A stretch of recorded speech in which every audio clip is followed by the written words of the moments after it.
So in this video, what I'm going to do is solve for the derivative of y with respect to x of this particular function here. Now looking at this, what I can see is that I have an x tied up in both the base and also in the index part of the equation. So what that tells me straight away is that I'm going to need to take the log of this function in order to essentially get the x out of the index part.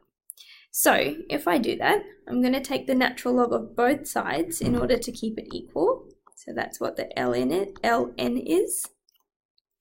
And what I know is that there's a rule, I'll write it out over here.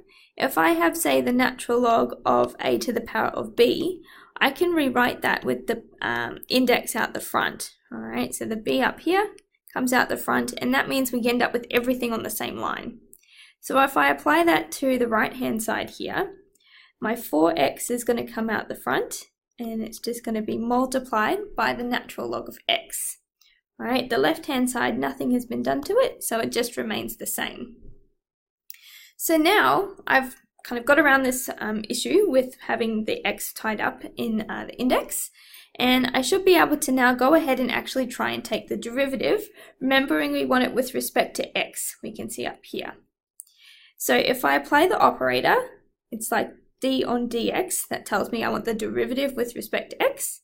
So I'm going to do that for the left-hand side, which is natural log y. And to keep it equal, I need to apply the same operation on the other side of the equation. So d on dx of 4x ln x. Alright, so now that I'm at this point, we need to think about how we can actually take the derivatives. So I'm going to start by working on the left-hand side here. And what we can see is that our equation is actually in terms of y at the moment, but we want to take the derivative with respect to x. So how we can get around this is using the chain rule. I'll pop in here chain rule. So what I can say is that I can take the derivative with respect to y, since that's what my equation is actually in. Whoop.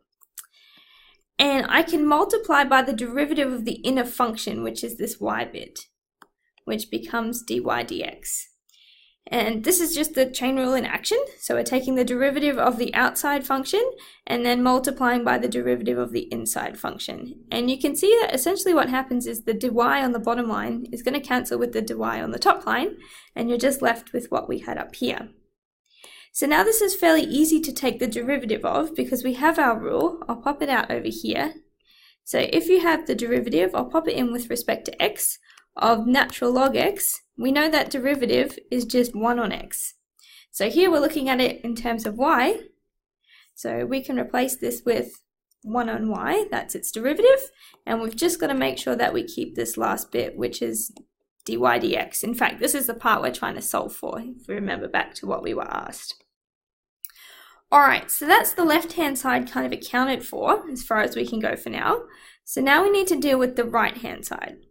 Now looking at the right-hand side, I can see that I have an x tied up in two different parts of the equation, and those two different parts are multiplied together. So what that tells me is that I'm going to need to apply the product rule.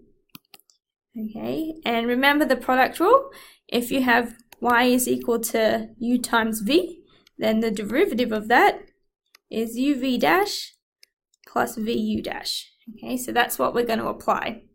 So at the moment we have the original equation. All right, so I'll let the front bit here be the u part and the back bit here, be the v part of the equation.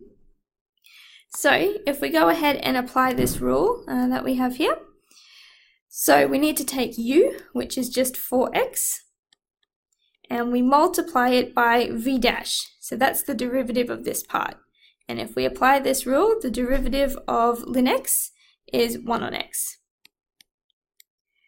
Cool.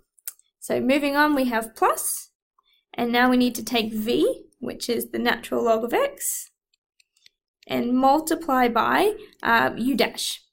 So the derivative of 4x with respect to x is just the 4 on its own. Alright, so now we can just do a little bit of cleaning up and we should be able to work our way through to the final answer. So we can see we have an x on the top line and x on the bottom line, so they're going to end up cancelling with each other, and we're just left with 4 times 1, which is 4. And here we have 4 times natural log x. So we can write it a bit neater that way. Alright, so remember what we were aiming for was the derivative, so dy dx on its own. So I can get that by moving the y here on the bottom line up to the top line. So we're going to get dy dx is equal to y times all of this. And then just as a last step, rather than answering in terms of y, we should be able to go back and answer everything in terms of x and make it all nice and neat. So we have our equation that relates y and x together, so it's just a matter of subbing this in. So we can write this as x to the power of 4x. Oh, and I've realized I dropped a 4 in here. Alright, that's that one. So we're going to get 4 plus 4 log x. And of course, if you wanted to, you could factorize out the 4, but I'm just going to leave it and say that is my final answer for this question. So that's all there is.